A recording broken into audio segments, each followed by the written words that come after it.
Mientras me acompañan a Hechos capítulo 2, donde ya estamos terminando poco a poco. Hemos ido despacio, no tanto tratando de dar una exposición académica, sino tratando de hacer entender, porque esa es la función del pastor, de la predicación, es exhortar al corazón, pero que se entienda, no solamente dar una lección, digamos, académica, sino que se comprenda lo que Dios está diciendo en las Escrituras.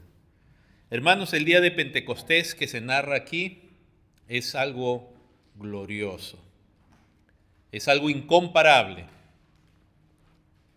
En el plan de la redención de Dios, desde el Génesis hasta el Apocalipsis, es uno de esos momentos en la historia de la redención más gloriosos que hay. Junto, por ejemplo, con la muerte vicaria de nuestro Señor en la cruz, fue otro día en la historia de la redención de una gloria indescriptible. Del mismo modo su resurrección, y Pentecostés es otro de esos días tan significativos. Porque recuerden y mantengan en mente de que cuando el hombre peca en el huerto, es echado de la presencia de Dios. Y desde ahí Dios sí tuvo comunión con varios hombres a través de la historia. Pero el hombre no disfrutó de la morada, de la presencia de Dios, hasta que Dios, de manera corporativa, corporal, me refiero como un grupo, en Israel estableció lo que se conoce como su morada, el tabernáculo. Y ahí Dios moraba con Israel, en el tabernáculo que tenía un diseño que a Moisés se le había mostrado, a un diseño celestial. Y es de la morada de Dios. Y todo en ese tabernáculo hablaba de Dios y de la obra de Cristo y de sus logros. Y ahí, en ese tabernáculo, Dios moraba. Ese tabernáculo cae en desuso después a través del tiempo, y Dios pone, o por medio de Salomón, mejor dicho, se edifica el templo, que es como esencialmente es el mismo diseño del tabernáculo, pero ya de manera permanente, hecho con piedras. Y ahí moraba Dios con Israel. Ese templo fue destruido siglos después por causa del pecado de Israel. Fue reconstruido en los días de Zorobabel, en los días de la restauración. Y ese templo estaba presente cuando el Señor vino. Pero nunca se olviden esas palabras cuando el mismo Señor, viendo el templo, Él dijo: destruid este templo y en 3 días lo levantaré. Muchos se burlaron de Él, y esa fue una de las acusaciones por la cual lo acusaron de blasfemia para condenarlo a la muerte. Pero Él estaba hablando de su cuerpo, de su iglesia. Y así como el hombre fue echado de la presencia de Dios en Génesis, y después vemos a Dios morando con su pueblo en un tabernáculo y en un templo, Pentecostés marca la gloriosa realidad de Dios ahora morando con su pueblo, no en un edificio, en una construcción, sino en sus corazones, de manera corporativa. De nuevo, porque de manera personal vemos en toda la Biblia que personajes que tenían el Espíritu de Dios y que tenían comunión con Dios siempre los hemos visto, pero de manera corporativa ahora lo vemos con la iglesia. Qué glorioso, hermanos, Dios restaurando su presencia a los hombres. Por eso la iglesia es ahora el templo de Cristo y Dios mora en nosotros. Dios, recuerden, había anunciado tipológicamente qué implicaba ese día de Pentecostés, qué iba a ser. Por medio de Moisés ya anunciaba que iba a haber una cosecha que es producida por Dios. Una cosecha que comienza con unos primeros frutos en la fiesta de las primicias, que viene después de la Pascua, de la muerte de un cordero, y que hay una cosecha donde a Dios son presentados panes, pero con levadura, y donde toda esa fiesta de Jehová El corazón de esa fiesta tenía que ver sacrificios que se habían hecho ahí. Lo cual ya nos mostraba Dios por medio de Moisés que Pentecostés no es otra cosa que los logros del sacrificio de Cristo, por el cual Dios bendice a la tierra y produce un fruto, que son los creyentes, que son presentados a Dios y que van a dar fruto para Dios, a pesar que en ellos todavía hay imperfección.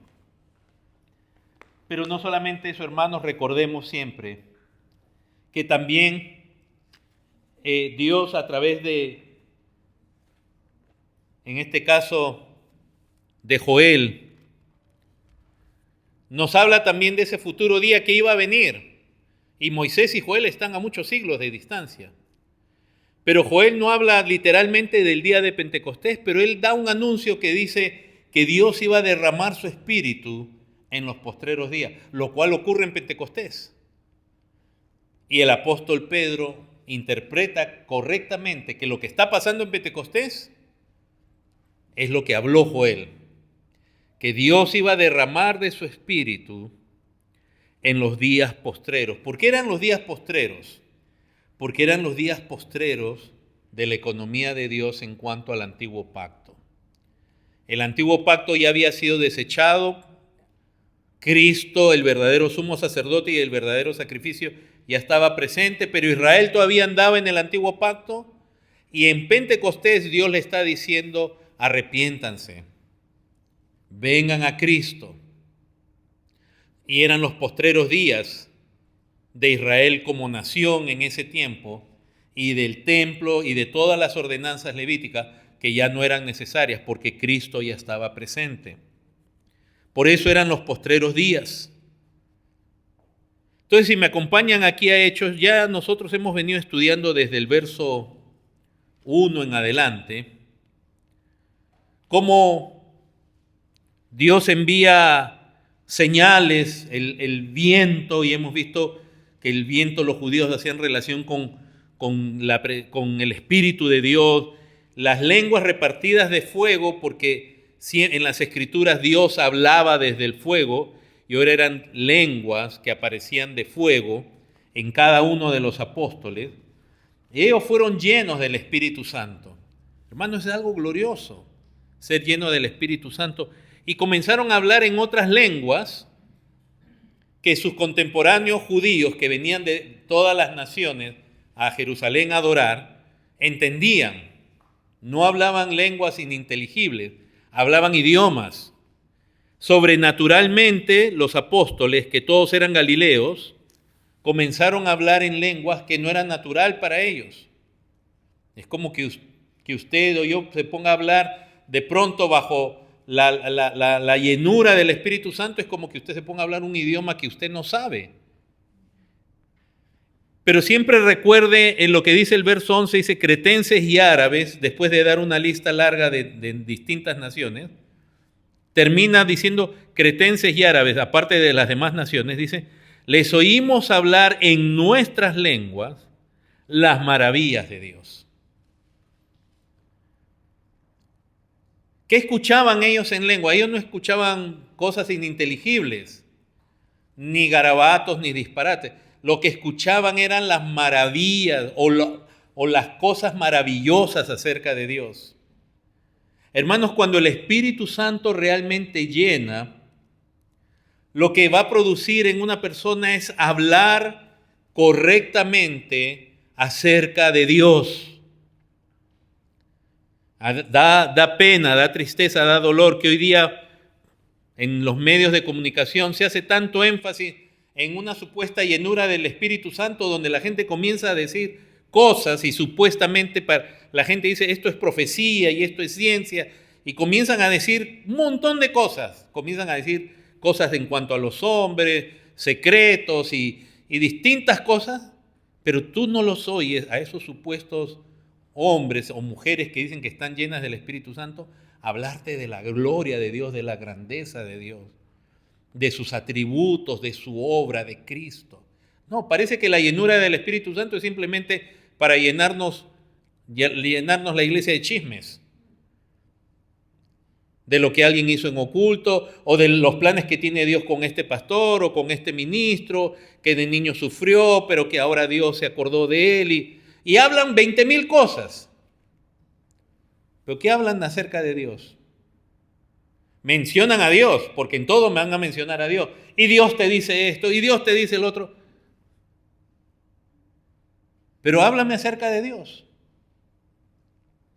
Estos hombres en otras lenguas hablaban las maravillas de Dios. Ahora algunos, todos estaban atónitos, algunos, ya saben ustedes, decían, estos están borrachos. Verso 14, entonces Pedro poniéndose en pie con los 11 alzó la voz y les habló diciendo, varones judíos y todos los que habitáis en Jerusalén, estos sean notorios y oíd mis palabras. Ahora, después de que han estado hablando en lengua, las maravillas de Dios, y los judíos de todas naciones les están escuchando en su lengua, saben lo que están diciendo, Pedro se levanta y les va a hablar ahora, ¿en qué idioma? En el idioma que ellos hablaban. En esos días prevalecía el arameo. Suponemos que fue arameo, digamos que fue hebreo, no importa.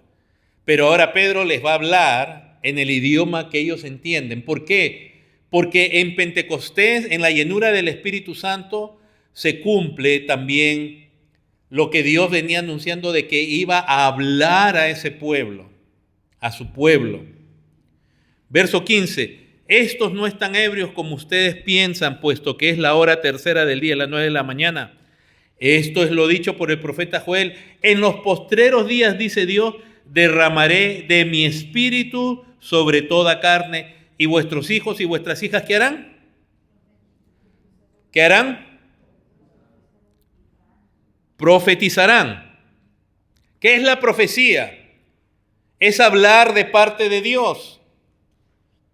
Ahora, tienen que entender este contexto. En ese tiempo, primeramente, escatológicamente, estamos diciendo, es el fin, está en las últimas décadas de Israel, de que pase toda la economía del Antiguo Testamento. En la destrucción del templo del año 70, se destruye el templo y se acaba el sacerdocio, sacrificio y todo. Y ya lo había anunciado el Señor Jesús.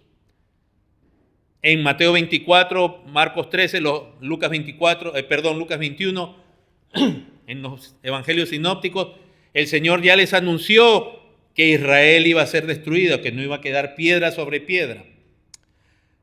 Hermanos, cuando el Señor vino, Israel lo que debió haber hecho es convertirse, creer en Él como el Mesías, como el Salvador. Y ellos mismos cesar los sacrificios, cesar el sacerdocio. Ya no es necesario. Todo lo que se anunciaba tipológicamente del Antiguo Testamento, el Sanedrín, todos ellos debieron haber dicho, ya no necesitamos eso, porque aquí está el verdadero Cordero de Dios, como Juan el Bautista señalaba. Porque aquí está el verdadero sumo sacerdote, no conforme al orden levítico, sino al orden de Melquisedec, sin padre, sin madre, sin genealogía. No necesitamos más obras de este tipo porque ya Cristo las cumplió. Ya Él en la cruz ha pagado por nuestros pecados, por todas las maldiciones que la ley tenían sobre nosotros. Ellos debieron haber dicho eso, pero no hicieron eso. Lo rechazaron. A su propio Salvador lo llevaron a la muerte. Y no solo eso, comenzaron a perseguir después a sus discípulos. Todos los discípulos estaban temerosos, por eso paraban encerrados ellos. Aun cuando el Señor resucitado aparece, se mete donde ellos estaban reunidos con claramente el pasaje dice, a puerta cerrada. Tenían miedo de los judíos. Y el Señor entendía, pero el Señor les dijo, pero van a recibir poder cuando venga el Espíritu Santo. Y entonces serán testigos.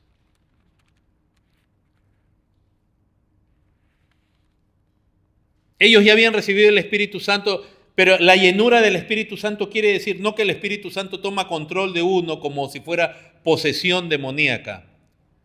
Cuando ustedes ven en la televisión, llamada televisión cristiana y en los medios llamados cristianos, que hay gente que dice que está llena del Espíritu Santo y parece que pierden control, eso no hace el Espíritu Santo. Eso hacen los demonios. Los demonios son aquellos que sí toman control de la gente. Lo que usted está viendo es o estados de histeria colectiva, o en algunos casos hasta de posesión demoníaca. Porque hay algunas situaciones donde la gente dice, oh, el Espíritu Santo estamos llenos, y la gente comienza a aullar, a caminar como animales. ¿Cómo va a hacer eso el Espíritu Santo? Solo un demonio puede hacer que alguien se comporte como un animal, como una bestia. O sea, hay que tener cuidado, no todo lo que se dice que es el Espíritu Santo es. Y aquí la marca que vemos de la llenura del Espíritu Santo, la evidencia más grande que el pasaje nos muestra, hermanos, por eso el capítulo 2 es tan largo. ¿Saben por qué el Espíritu de Dios usa tantas palabras y versículos en el capítulo 2? Para que no nos quede duda, esto es Pentecostés, esto es la llenura del Espíritu Santo. Ahora, puede haber algunos detalles y cosas que no se mencionan acá, pero esto es lo central. Y entonces el Espíritu Santo iba a hacer que, que profeticen los hijos y las hijas, de lo cual de nuevo el énfasis es ese, hablar de parte de Dios. Vuestros jóvenes verán visiones, vuestros ancianos soñarán sueños. ¿Qué significa eso? Es el lenguaje de Dios, porque en el Antiguo Testamento Dios hablaba a través de visiones y a través de sueños. O sea, el punto que está diciendo es, Dios va a hablar abundantemente a través de profecía, de visiones y de sueños, porque Él así lo hacía en el Antiguo Testamento. Porque aquí están en un periodo donde el Señor recién ha muerto y resucitado, y Dios todavía va a seguir hablando a Israel y a todos después, a todos los convertidos también, a las iglesias, por medio de sus apóstoles, hasta que se escribe el último libro del Nuevo Testamento y ahí se cierra todo el mensaje de Dios. Entonces, mientras todavía no había sido escrito, cuando Hechos 2 se narra, no había sido escrito ningún libro del Nuevo Testamento. Entonces, mientras Dios va a estar inspirando a los autores del Nuevo Testamento como Pablo, Santiago, Pedro, a escribir, Él está hablando de manera sobrenatural. Profecía, visiones y sueños significa eso. En cambio, el énfasis que se hace hoy en día es que profecía es decir, de nuevo, cosas del futuro, cosas extrañas. Y muchas de las profecías, hermanos, que se dicen hoy en día, la gran mayoría, es como leer el horóscopo. Te dicen cosas tan vagas que es como un guante que le cae a todo el mundo. Oh, te profetizo, yo veo que tú has sufrido. Yo veo que tú has sufrido burla y te has sentido solo, pero ahora el Señor te dice. ¿Quién no ha sufrido?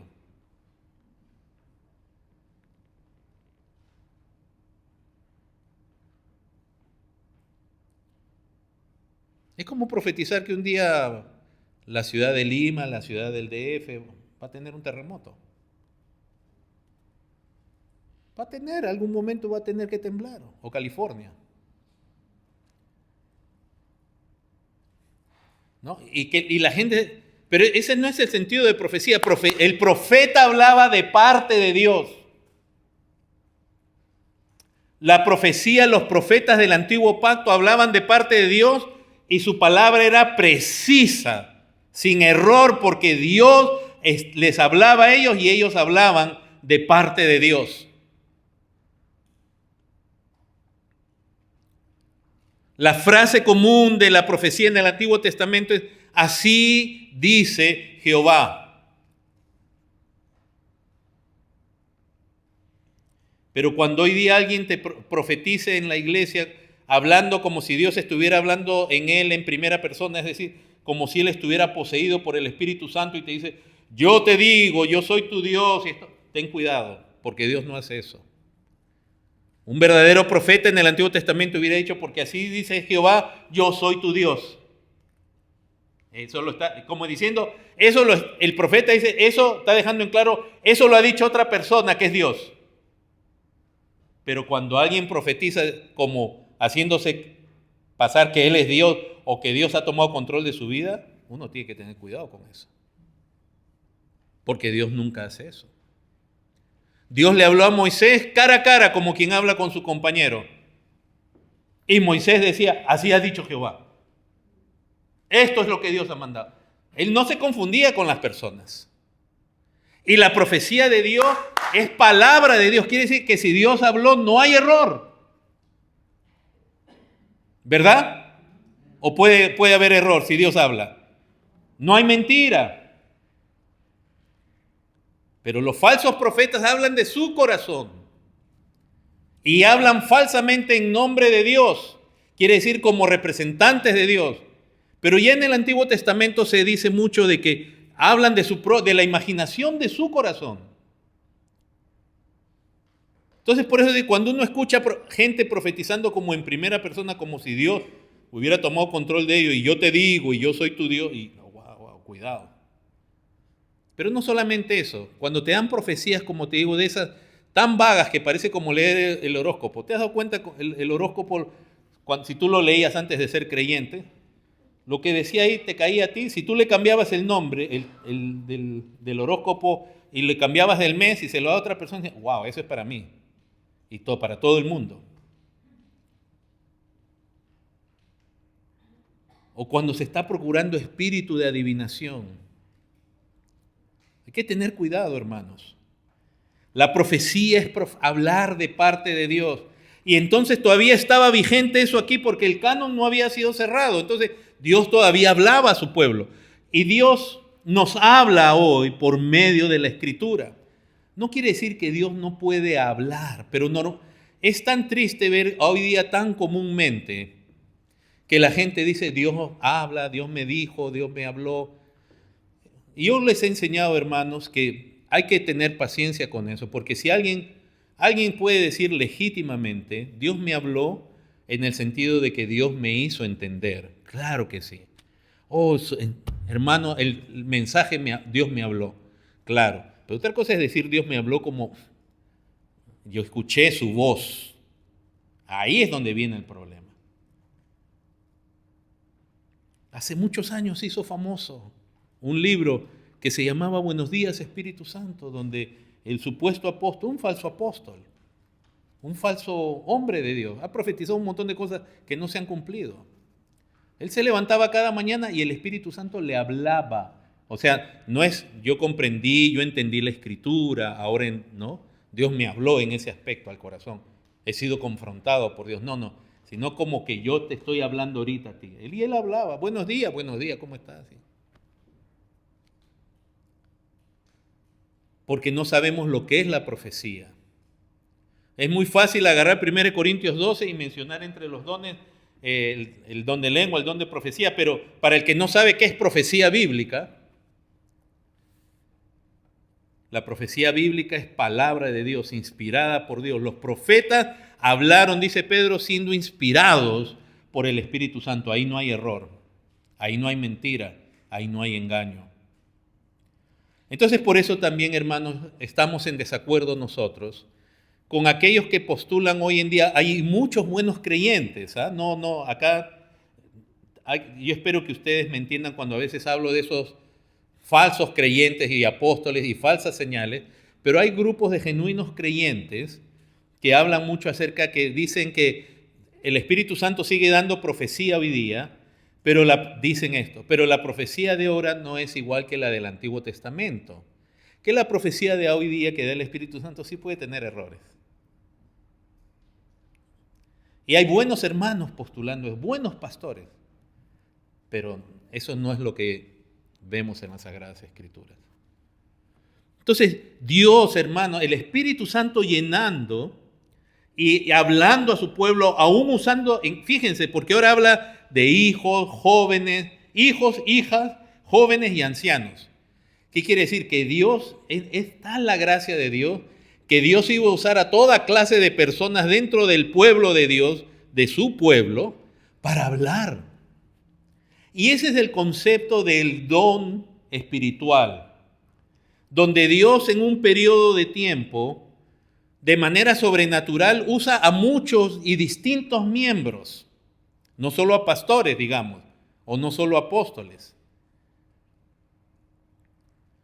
Y eso es lo que marca también lo que implica ese tiempo donde los dones del Espíritu Santo como hemos estado también teniendo en las lecturas bíblicas, los vemos que se disparcían en la iglesia el Espíritu Santo como Él quería. No era solamente los pastores. Pero el propósito, ¿cuál es? Que tenemos que entender esto. No es el don por el don, es hablar. Y de nuevo, de la misma manera, da pena, hermanos, cuando uno escucha hoy día, dice las visiones. Y se exhorta a la iglesia, a la gente a tener visiones. ¿Y cuál es tu visión? Oh, mi negocio va a ir.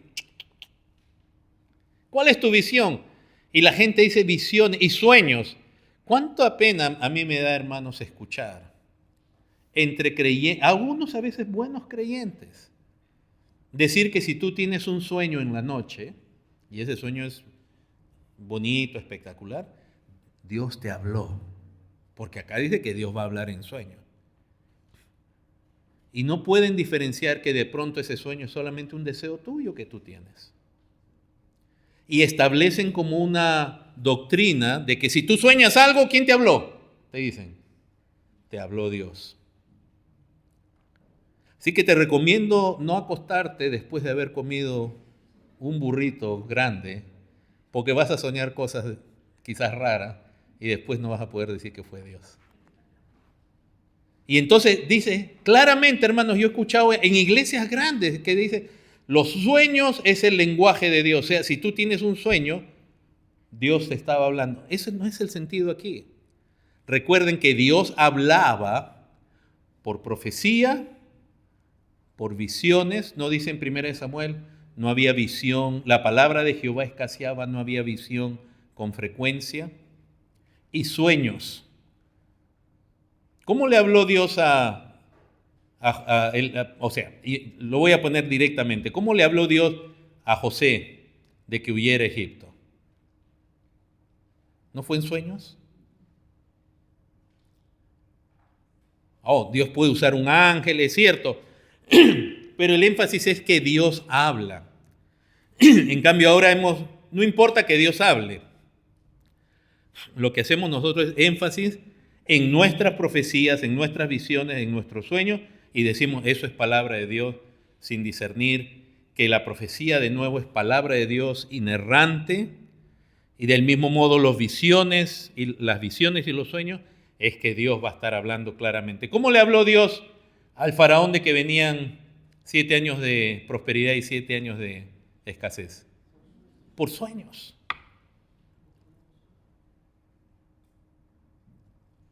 Es Dios. Ahora, ¿eso pasa todos los días? ¿En las Escrituras vemos que pasa todos los días? No. Porque la revelación de Dios, el core, la esencia de cómo Dios habla está en su palabra, en la Escritura.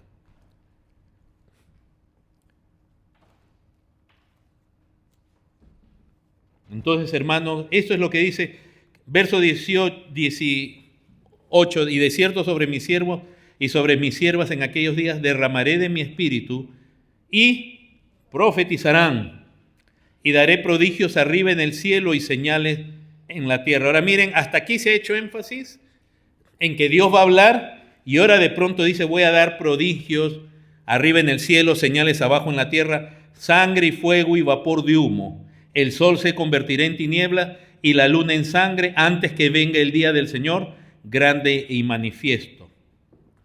¿Qué significa eso, hermanos? De nuevo, cuando en el verso 17 dice en los postreros días, no se refiere que Pedro estaba en los postreros días de la historia de la humanidad, porque ya pasaron 2000 años.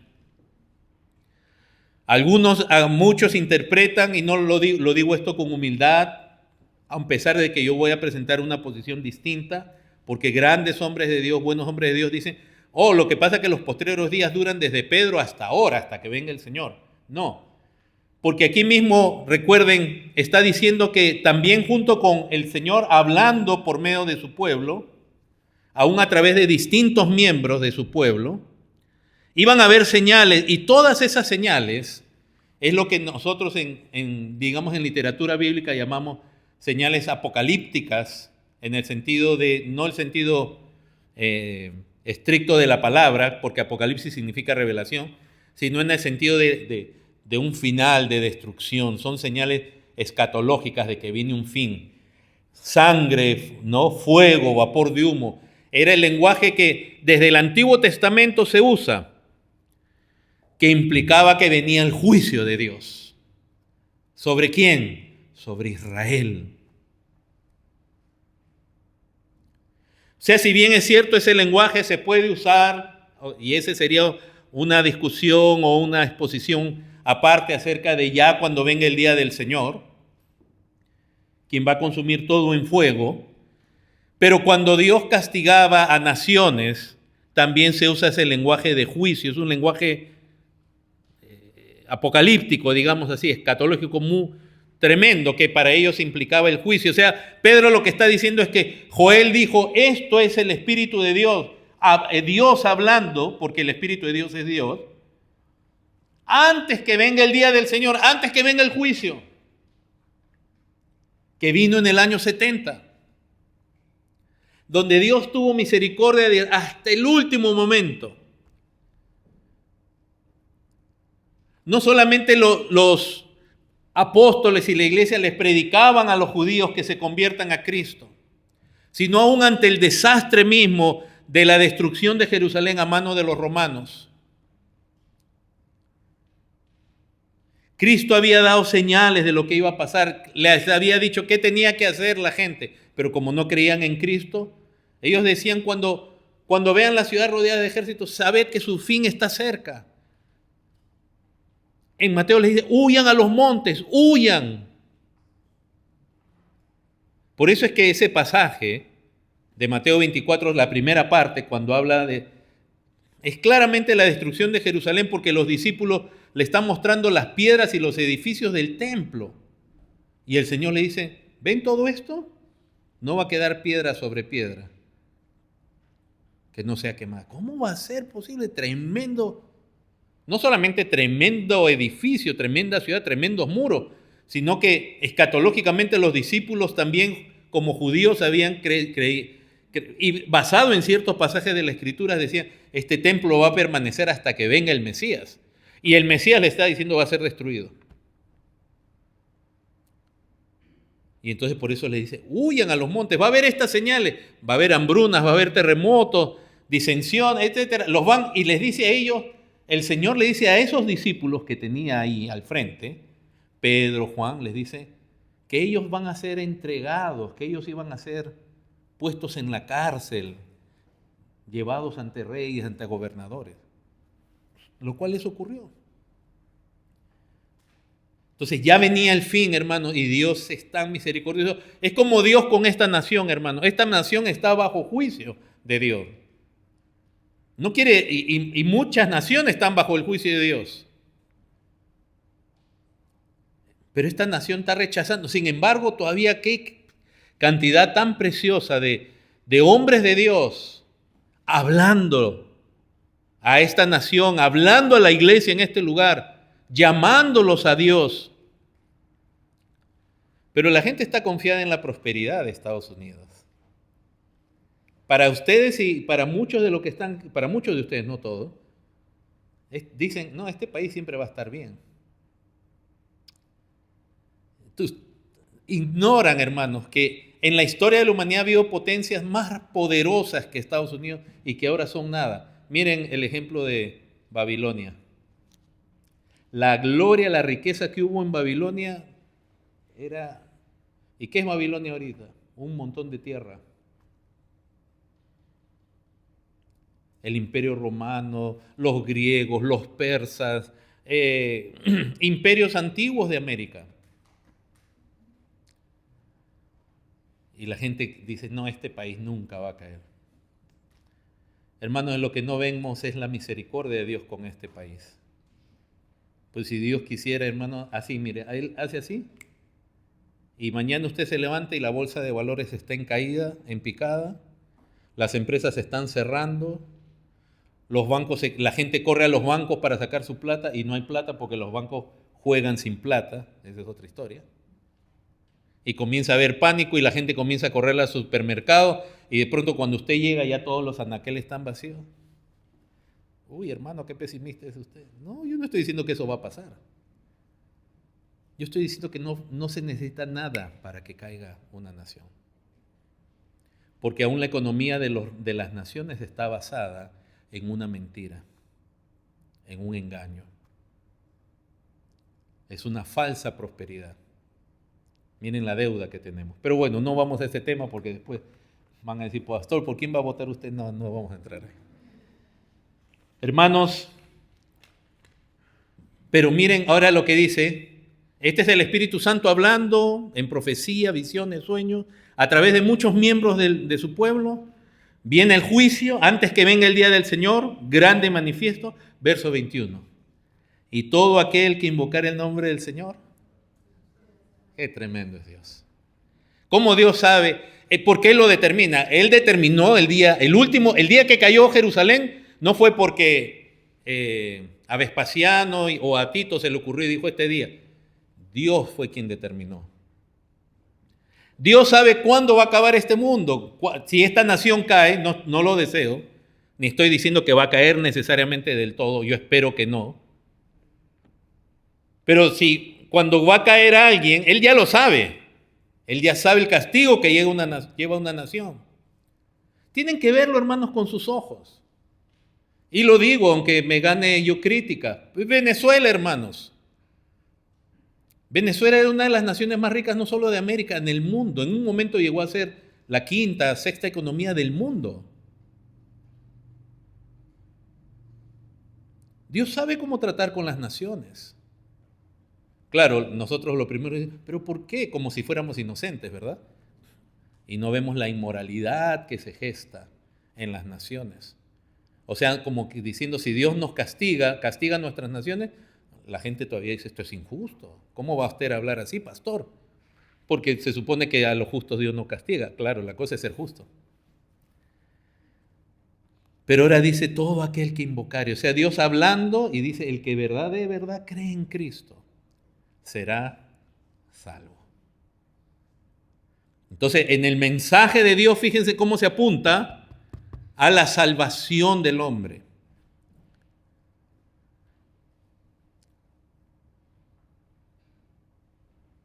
Dios quiere salvar hombre. Entonces, ¿cómo se puede salvar un hombre? ¿Cómo se puede salvar a un hombre de su propio pecado, de su propio destino, aún del destino de donde que su nación está conduciéndose? ¿Cómo se puede salvar? Hermanos, por eso es que Pedro después le dice a los que se habían convertido, les dice, sed salvos de esta perversa generación. Está hablando aún de sus compatriotas. ¿Cómo se salva? Por el Evangelio.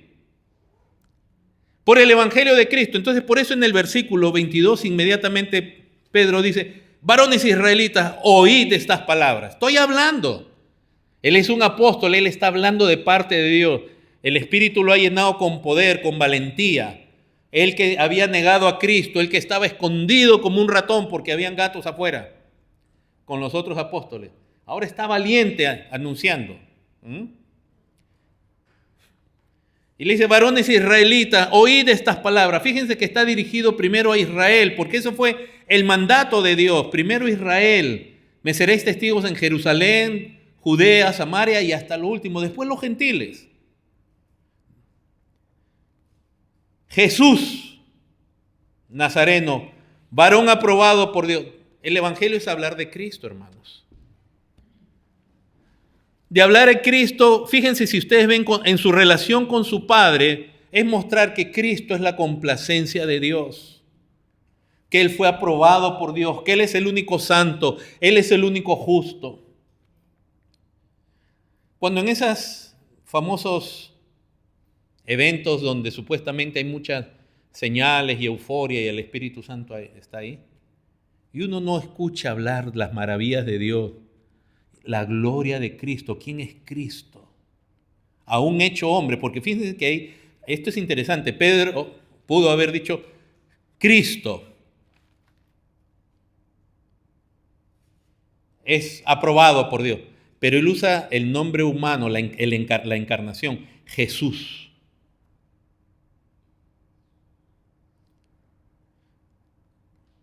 Si no se sabe hablar en las iglesias del Cristo encarnado, del Cristo glorioso, del Cristo que es acepto, por eso en muchas iglesias, llamadas iglesias, se practica idolatría.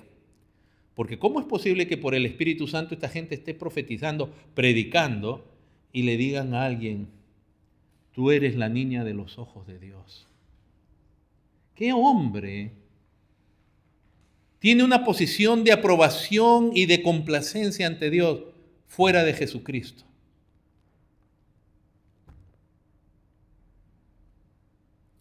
Pero ustedes ven ellos, porque donde Cristo es denigrado, no te lo van a decir ellos.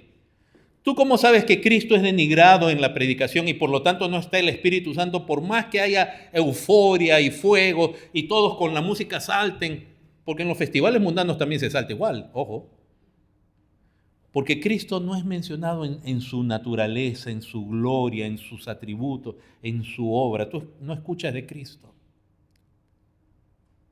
Pero ¿qué escuchas de los hombres? Oh, el Señor, yo te digo, el Señor te va a llevar a un nuevo nivel. Todo es acerca de hombres.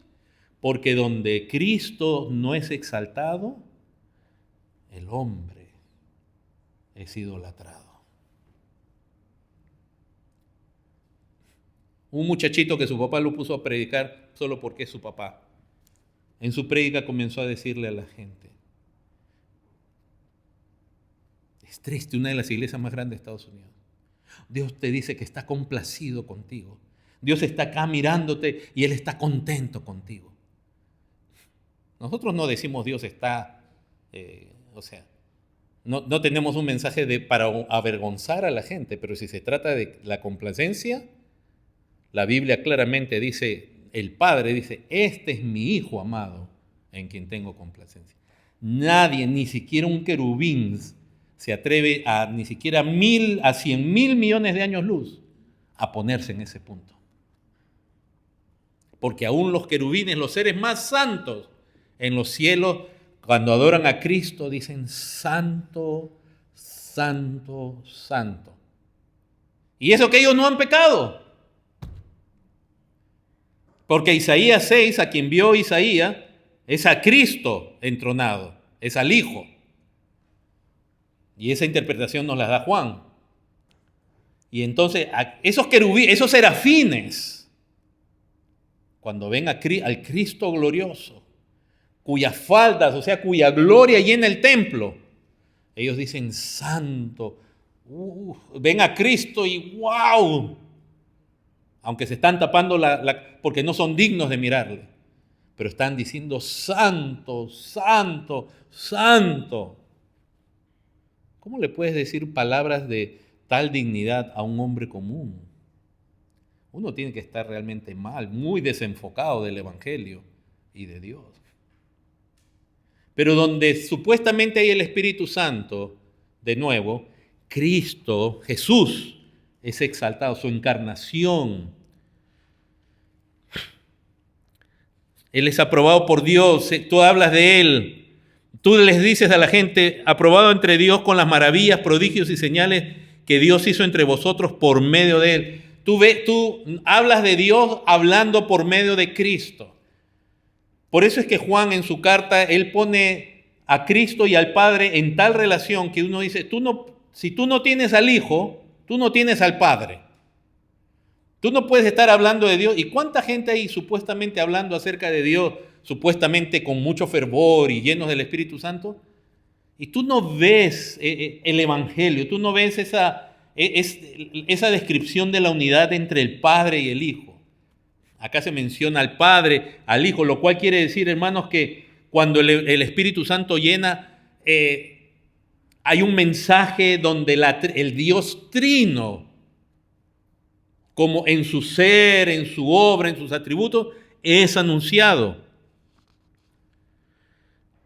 Verso 23, a este Jesús, que es aprobado por Dios, aunque había sido desaprobado por ellos, entregado por el determinado consejo y anticipado conocimiento de Dios, prendisteis y matasteis. Miren, cuando habla de Dios, habla de un Dios soberano. Es más, como está diciendo, Dios determinó estas cosas. Ahora, ustedes lo mataron por mano de homicidas, por manos de inicuos. Pero en el verso 24 de pronto te habla algo que es absurdo para los hombres, al cual Dios levantó sueltos los dolores de la muerte, por cuanto era imposible que fuera retenido por ella. Se le está hablando de la resurrección. A un pueblo que sabe que a él lo han asesinado a Jesús semanas atrás, lo pusieron detrás, en una tumba, detrás de una piedra, y ahora les dice, Él ha resucitado. Hermanos, nosotros predicamos a un Cristo que es único, a un Jesús que es glorioso, es santo, es completamente, es la plenitud de Dios, que es la complacencia de su Padre, que es perfecto. Por eso yo le adoro, por eso le adoramos. Yo no lo voy a adorar a usted porque yo veo sus imperfecciones y del mismo modo usted las mías. Nosotros vemos en lo que Dios ha hecho entre nosotros y nos tratamos con amor. No estoy diciendo que aprendamos a criticarnos, no.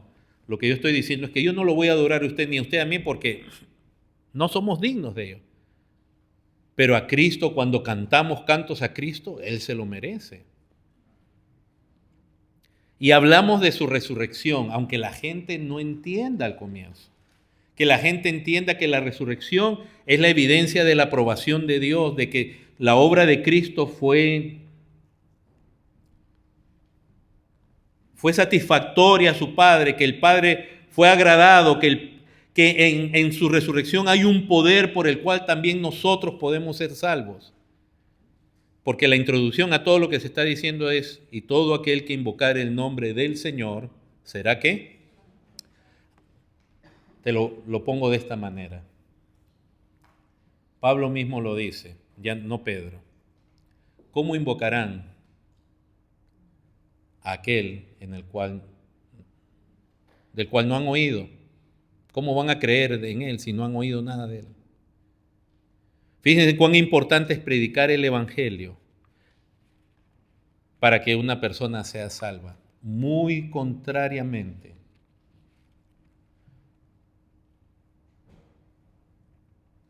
Nosotros nos llamamos evangélicos, pero en el fondo yo me pregunto si realmente creemos en el Evangelio, que habla de la vida, muerte, resurrección, exaltación y ascensión de Cristo. ¿Saben por qué? Porque la verdad es esta. Cuando le compartimos a alguien y decimos queremos que sea salvo, ¿saben lo que hacemos? Le mostramos amor. Les hablamos de cuán bueno es Dios, de esto. Pero si tú no le hablas del Evangelio,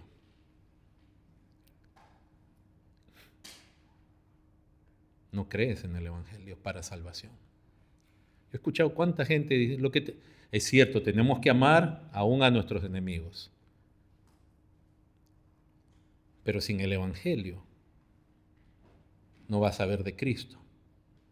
¿Y qué tiene que saber de Cristo? Que Él es Dios hecho hombre, que Él es glorioso, perfecto, santo, la complacencia de su Padre, que Él se hizo hombre, que Él vivió una vida justa, que Él murió una muerte sustitutoria, expiando nuestros pecados y redimiéndonos para Dios, y que Él resucitó con un poder que puede transformar. Es que eso es muy complicado para esta persona. Mejor le digo que Dios le ama nomás. Oh, pero cuando vemos las Escrituras, de tal manera amó Dios al mundo, que ¿qué hizo? Le llenó las cuentas de banco de dólares. Le mandó lluvia a los hombres. Le mandó pajaritos blancos, palomas con papelitos que soltaban y del cielo decía una palabra, yo te amo. ¿Cómo mostró Dios su amor? Dando a su Hijo Jesucristo.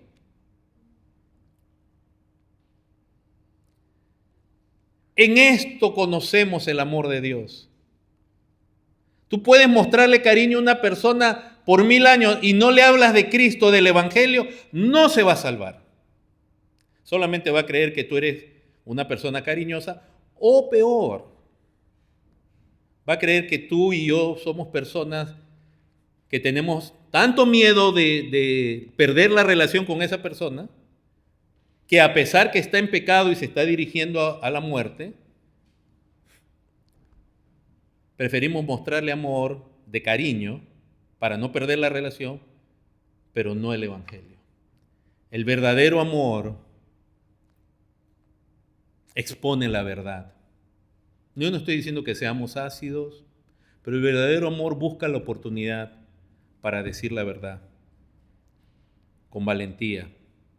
El verdadero amor sabe que tal persona se está yendo. Ahora, en algún momento ellos van a rechazar quizás, al que tú le hables no quiere decir que siempre te van a aceptar, algunos te van a odiar, lo que fuera, pero en el verdadero, no hay salvación sin el evangelio.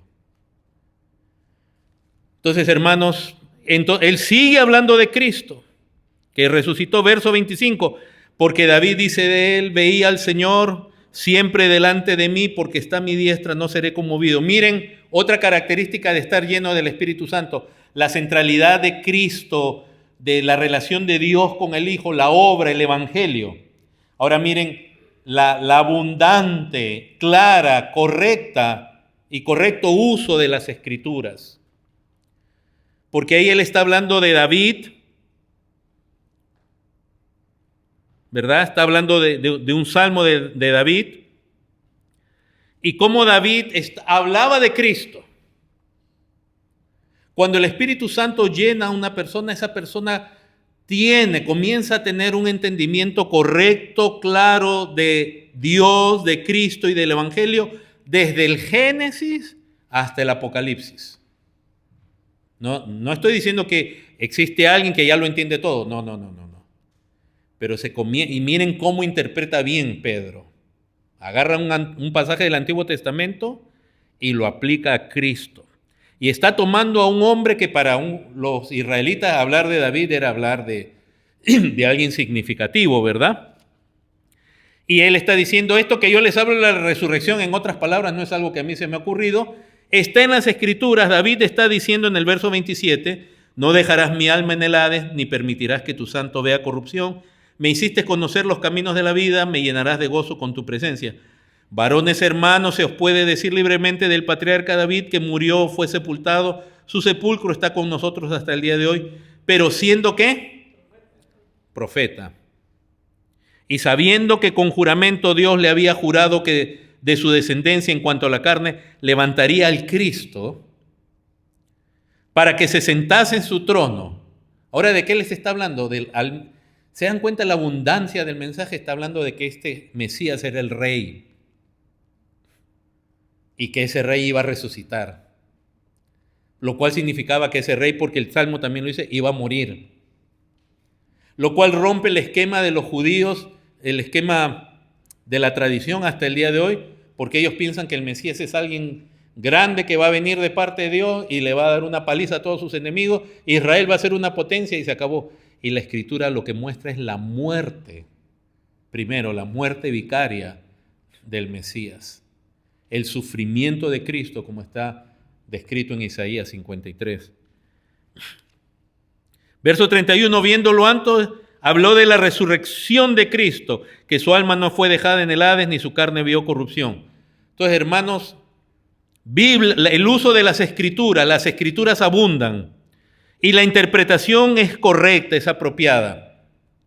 Cuando la interpretación de la Escritura es incorrecta, cuando se usa no para centrar las Escrituras en quién es Dios, en el mensaje de Dios, en el Evangelio de Cristo y en sus logros, algo se interpretó mal. Cuando tú usas la Escritura para dar mensajes de aliento, de motivación a la gente, fallaste completamente. Y no quiere decir que Dios no nos alienta. Pero ¿saben cómo Dios nos alienta? Cuando pasamos tribulaciones. ¿Qué les decía el Señor a sus discípulos? En el mundo tendréis ¿qué? Pero yo he vencido al mundo. ¿Cómo somos motivados? ¿Saben cuándo? La verdadera fe que atraviesa pruebas, valles, es la fe en Dios. Es la fe en Cristo. No es la fe en ti mismo. No es la fe en que Dios va a hacer cosas, va a cambiar tu realidad. Así cualquiera, ¿verdad? Porque yo con varios millones de dólares en el banco y etcétera, entonces Y ese es lamentablemente mucho del tema de hoy día. Dios va a cambiar tu realidad. Cuando la Biblia dice, no, confía en Él. Aunque ande en valle de sombra de muerte, no temeré, porque soy valiente. Soy charro. ¿No? ¿Por qué? Porque tú estarás conmigo. Sí, hermanos, pasamos pruebas, enfermedades, dolores, luchas. En muchos países hay pobreza. Hoy día cristianos seguramente en muchos países no saben qué van a comer después del culto. ¿Nunca le ha pasado a usted eso?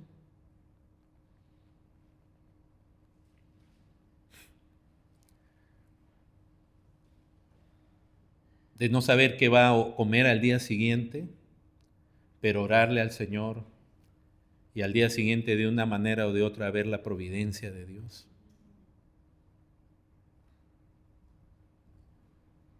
Y atravesamos, hermanos, pruebas. Algunos quizás hoy, en la semana pasada, creyentes han sido despedidos de su trabajo. Les han dado noticias de una enfermedad incurable. Sí, pasamos pruebas. A veces hijos están rebeldes. El marido se porta mal o la esposa. Normalmente es el marido, hermanos, no se preocupen. No está. Pero, ¿cómo atravesamos? ¿Cómo Dios nos alienta? Porque tú estás conmigo. Yo en ti confiaré, Dios. Entonces, hermanos, ¿cómo se centra el mensaje en Cristo? No es un tema de simplemente motivación, sino que es poner los ojos en Cristo. Verso 32, a este Jesús resucitó, de lo cual todos nosotros somos testigos. Sigue hablando de la resurrección de este Jesús, el que ellos habían crucificado. Así que ahora ya no solo habla de su muerte, habló de su resurrección, y ahora ¿de qué está hablando en el verso 33? De su exaltación. Exaltado por la diestra de Dios y habiendo recibido del Padre la promesa del Espíritu Santo, ha derramado esto que vosotros veis. Y hoy hablar de un Cristo exaltado, de un Cristo que es soberano. Y de nuevo dice, porque David no subió a los cielos, pero él mismo dice, dijo el Señor a mi Señor, siéntate a mi diestra hasta que ponga a tus enemigos por estrado de tus pies. Miren cómo Pedro ahora entiende que David hablaba de Cristo, de su muerte, su resurrección, su exaltación, y que iba a estar ahí hasta que ponga a todos sus enemigos por estrado de sus pies, lo cual confirma el apóstol Pablo en 1 Corintios 15. ¿Dónde está nuestro Señor? Nuestro Señor reina. Amén. Cristo reina. Parece que no reinara así porque vemos tanto descalabro, es cierto. Pero Él reina, Él está a la diestra del Padre. Y ahorita lo que Él está armando es justamente, primeramente a sus enemigos, que pone por estrado de sus pies, son aquellos que nos convirtió siendo enemigos de Dios por el Evangelio y que ahora nos postramos voluntariamente delante de Él. Pero están los enemigos que resisten, que el Señor acabará de vencer y de humillar, no con el Evangelio, porque resistieron al Evangelio, sino con castigo en su venida. Hermanos, dice verso 36, sepa pues ciertísimamente toda la casa de Israel que a este Jesús a quien vosotros crucificaste, Dios le ha hecho Señor y Cristo. Y Pedro se cayó. Silencio. No hizo llamado al altar. No puso a alguien a tocar con el piano una musiquita así de Richard Clayderman para...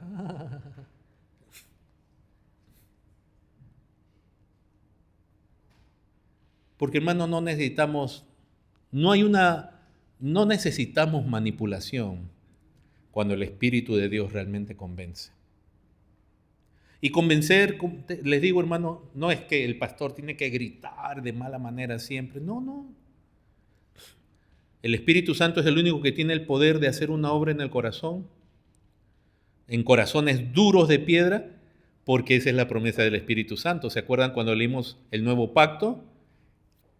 Mi pueblo, Dios en otras palabras decía, me ha avergonzado en todas las naciones. Mi nombre es blasfemado por culpa de él, pero yo voy a hacer algo. Los voy a traer, los voy a limpiar, voy a poner mi espíritu en ellos para que ellos anden en mi ley. Cambiaré el corazón duro de piedra de ellos por uno de carne y pondré mi espíritu en ellos. Acá se está cumpliendo. Y entonces esta gente escucha y Pedro simplemente dijo, esto es.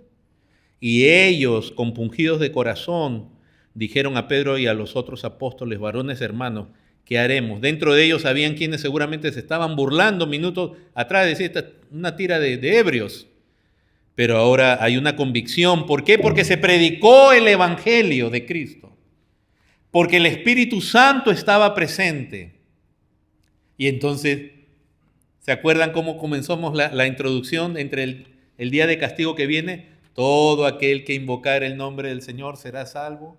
Por eso necesita el evangelio y la presencia del Espíritu Santo. Y entonces Pedro, ¿qué les dijo? Arrepentíos y bautícese cada uno de vosotros en el nombre de Jesucristo. En este Jesucristo que les estamos predicando. Por eso también, si se predica otro Jesús, la gente no puede ser salva. Creerá que es salva.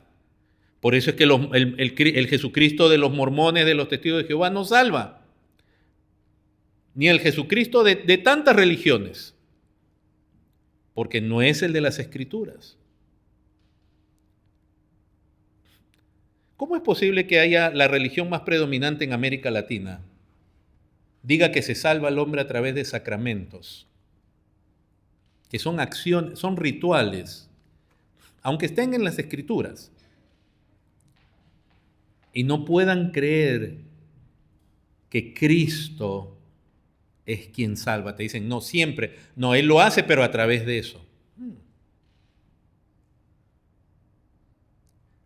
O sea, es un Cristo que está atado a tener un papa, a tener sacerdotes, a tener rituales. Es un Cristo que necesita que su mamá, quien es más misericordiosa, aparentemente más misericordiosa que él, que la gente le ore a su mamá para que su mamá le diga, oye, perdona aquí a este. ¿Qué Cristo es ese?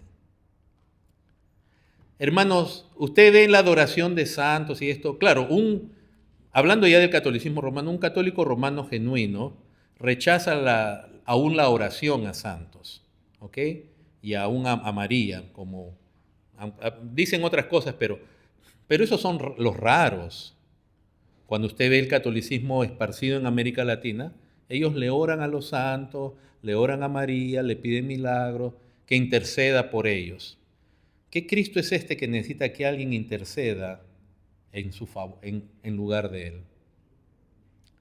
Cuando la Biblia dice que hay un solo Dios y un solo mediador entre Dios y los hombres, Jesucristo hombre. Entonces, ese no es el Jesucristo de la Biblia.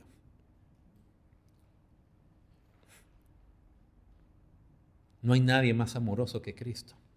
Con todo respeto, hermano, María no dio su sangre por ti, ni por mí.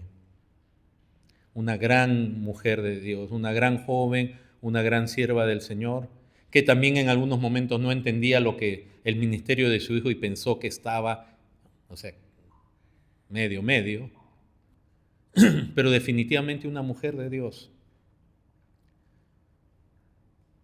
Pero ella no pagó la expiación. Ella no dio su sangre por nosotros. Ella no tiene atributos divinos para escuchar la oración de mucha gente.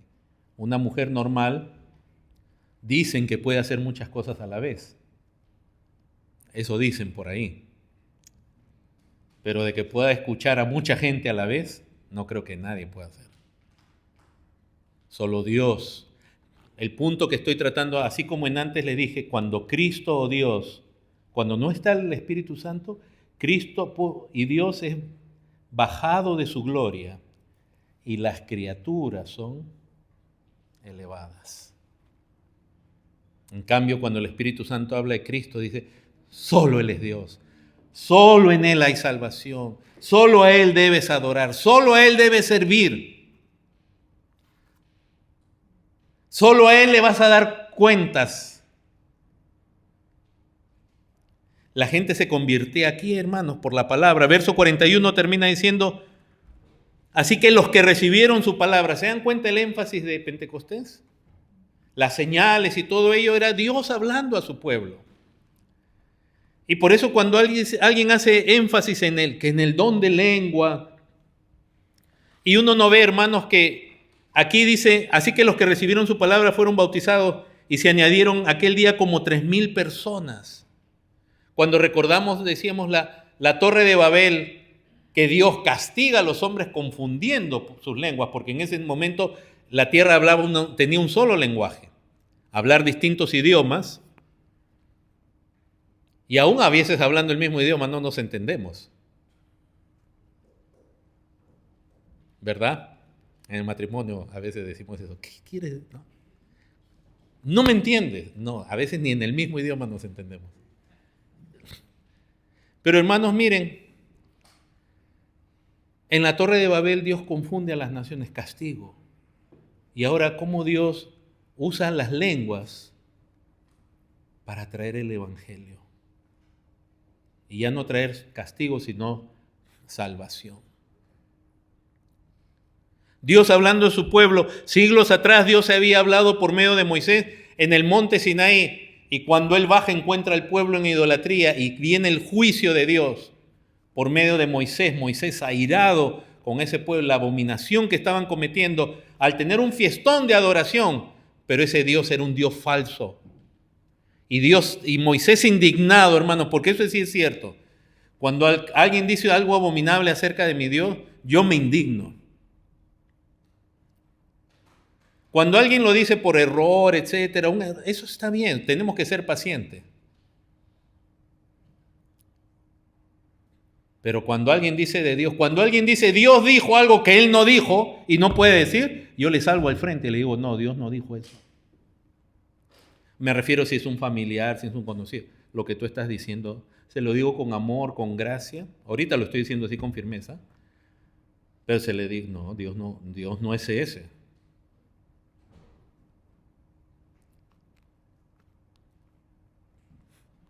Hace poco salió, ¿cómo no te puedes indignar? Hace poco salió una supuesta profetisa, una mujer que grita y chilla con unos sonidos, pero al final usted dirá, ese es prejuicio de usted, pastor. Pero profetizando que Dios le había hablado.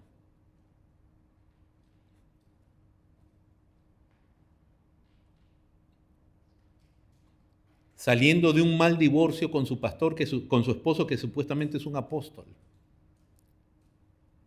Y ahora contrayendo matrimonio con otro, y Dios me ha hablado. No, disculpa, ese no es Dios. No sé quién te ha hablado, no sé con quién tú tienes comunión, pero ese no es Dios. Ese no es el Dios que aborrece el divorcio.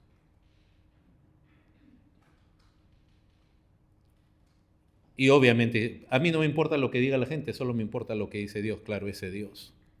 Cuando Moisés bajó del monte y vio a ese pueblo descontrolado, desenfrenado, dice la Reina Valera en español.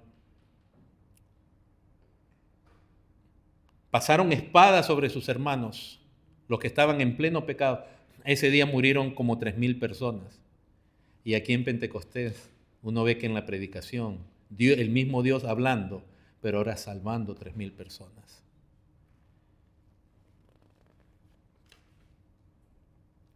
Ya definitivamente, hermanos, vemos ya que las lenguas, ya estoy cerrando, las lenguas eran otros idiomas, no eran palabras incomprensibles. Y la próxima semana ya terminamos con lo referente a la llenura de Dios y los dones. Pero para ello, para hablar de ese tema, y vamos a cerrar aquí,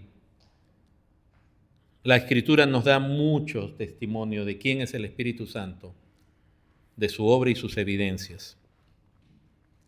Y aquí el capítulo 2 es una linda demostración, preciosa, de lo glorioso que es lo que significa Pentecostés y la obra cuando realmente el Espíritu Santo está obrando en medio de los hombres. Les invito a ponerse en pie, hermano.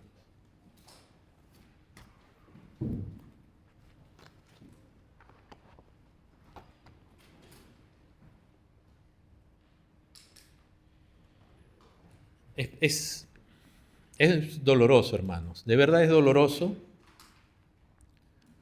ver cómo multitudes hoy día del llamado cristianismo dicen, este es el Espíritu Santo. ¿Y a qué le llaman el Espíritu Santo? A mucha euforia. Sobre todo donde se toca mucha música que es eufórica. Donde ellos creen que la euforia, la alegría por Dios es la evidencia del Espíritu Santo. No, hermanos, recuerden, en Éxodo 32, el pueblo estaba eufórico, un fiestón. Y lo que se estaba adorando es un ídolo. ¿Qué dice la predicación? Ahora, no solamente hay esa gran confusión, que la euforia, y por eso cada vez se necesita mucho, fíjense, cómo se ha falsificado el Espíritu Santo. Hay que poner música con una entonación media mística, o mucha euforia, mucho rock, luces de colores, ausencia de luz natural. Yo como siempre digo, hermano, es posible y es lícito. Si una iglesia no tiene local propio y vive en una ciudad pequeña o limitada y sus recursos solo le permiten alquilar un lugar cerrado que parezca, qué sé yo, parecerá una discoteca o un teatro, y no tienen más, claro que se pueden congregar ahí, aunque va a estar medio oscuro y lo que sea, y ahí va a estar Dios presente. Pero cuando nosotros intencionalmente, para motivar a la gente, ponemos rayos láser, y no, hermano, solamente es suficiente, si usted tuviera que escuchar a músicos profesionales, a la gente que de verdad sabe, a los técnicos de sonido, a los que diseñan esas cosas, el poner muchas imágenes rápidas en una gran pantalla, todo lo que eso hace con la mente, y rayos láser y humo, y cosas que yo conocí en el mundo. Porque eso, para los chicos, lo que ustedes ven en esas iglesias con humo y la gente, eso lo copió la iglesia del mundo. Eso era parte de la discoteca, los mexicanos le llaman antros. Eso fue copiado del mundo. Y ese es el Espíritu Santo. Entonces díganme, hermano, ¿qué humo había aquí? ¿Qué música había aquí en Hechos capítulo 2? Ahora está la euforia de la música, porque la música produce euforia, puede producir euforia. Y si no, solamente basta ver un concierto mundano. Una de las cosas que nosotros no hacemos cuando queremos ver con mi familia, me refiero de pronto el Super Bowl, el fútbol americano. ¿A quién le gusta aquí el fútbol americano? ¿A alguien? Nadie, qué bueno, son santos. Bueno, ok, ahí está. Pero ¿qué hay en el intermedio? Música. ¿Qué clase de música? Violín, ¿verdad? Como en el Titanic. No. Están saltando ¿no? Quien sea hombre, mujer, y a veces un poco de inmoralidad, a veces satanismo, también en eso. Y la gente está eufórica, hermano. Y ahí no está Dios. La música puede producir eso. Y el mencionar a Dios o a Cristo no santifica eso necesariamente. Ahora, se dice que ese es el gozo, o sea, hasta se interpreta pasajes de la Escritura. Pero no solamente está la euforia, está la manipulación, donde hombres de Dios, hubo un documental que salió en la televisión, yo lo tengo grabado por ahí, donde un supuesto predicador de milagros, siendo joven, yo no sé qué le pasó, se había hecho famoso aquí en Estados Unidos, y se puso a confesar él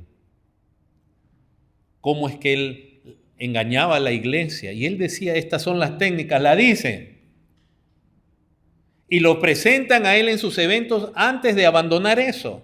Cómo llegaba a una iglesia y todo lo que ellos tienen que decir, tienen que ver que la gente está rindiendo su mente, aún el sentido común. ¿Cómo puede ser posible? Y fíjense, ahora miren el simbolismo. Ahora no digo, pastor, se está poniendo místico, pero puede ser.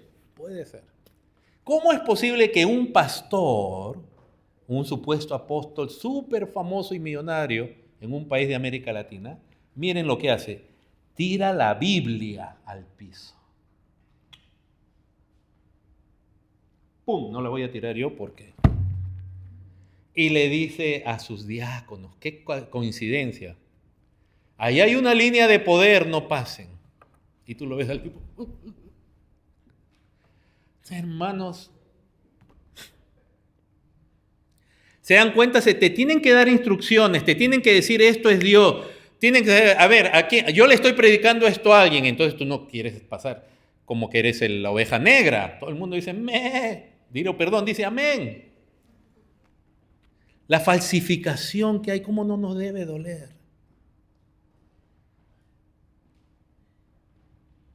Un tipo soplando y la gente cayéndose.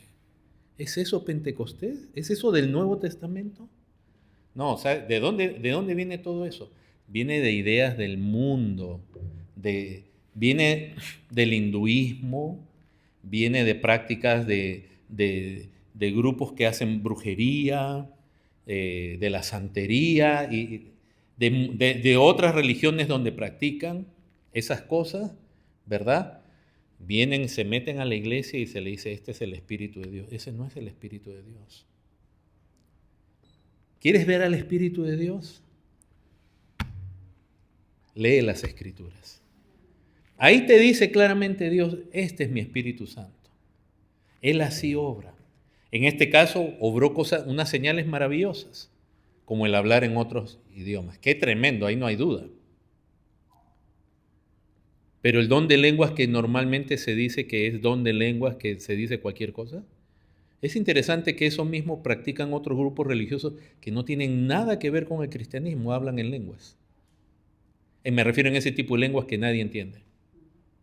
Y se desmayan, y se tiran, y tienen convulsiones. Es hora que como iglesia miremos a las Escrituras. Y primeramente ya no pongamos nuestra mirada en eso, sino en el glorioso significado de que el Espíritu de Dios, de que Dios venga a morar con nosotros. ¿Y qué significa que Dios more en nosotros y la obra que hace en nosotros? Padre, gracias por haberme ayudado a terminar este pasaje con mis hermanos, donde vemos ese glorioso momento en la historia de la redención, donde tú vienes a morar con tu pueblo. Oh Padre, si pensáramos en esas cosas, al recordar cómo el hombre fue echado de tu presencia por su pecado, pero ver tal grandeza de tu amor, que por causa de los logros del sacrificio tan glorioso, poderoso de Cristo, ahora tú vienes a morar con los hombres. Y en ellos los llenas de ti, de tu presencia, de tu espíritu, que eres tú, oh Dios, para hablarle a los hombres y hablarles con claridad, con valentía, hablarles bíblicamente acerca de Jesús, acerca del Evangelio, acerca de quién es Dios y acerca del pecado de ellos del cual tienen que arrepentirse. Dios, qué glorioso eres. Es cierto, Dios, no vemos, en tu palabra no vemos que una prédica se repita exactamente como la otra. Sin embargo, tu evangelio está presente y abundante desde Génesis hasta Apocalipsis. ¿Cuánta necesidad hay hoy, Dios, que volvamos a tu evangelio, que sepamos que no hay otra manera de salvar a los hombres sino por medio de la predicación del evangelio, que nuestro cariño por la gente no es suficiente, que orar por las personas, solamente orar por las personas, tampoco es suficiente, sino que busquemos oportunidades, Dios, aunque seamos rechazados. Ahora, si alguien no quiere oír Dios, te pedimos misericordia para esa persona, pero que busquemos oportunidades en las conversaciones diarias, con amistades, con compañeros de trabajo, con familiares, para hablar el evangelio, para hablar de quién eres tú, oh Dios, de Cristo, de su obra. Ayúdanos, Dios, a buscar esas oportunidades. Y tú nos uses para tu gloria. Gracias por este servicio. Gracias por lo glorioso que eres. Gracias por tu salvación tan grande en Cristo Jesús. Amén. Dios les bendiga, amados hermanos.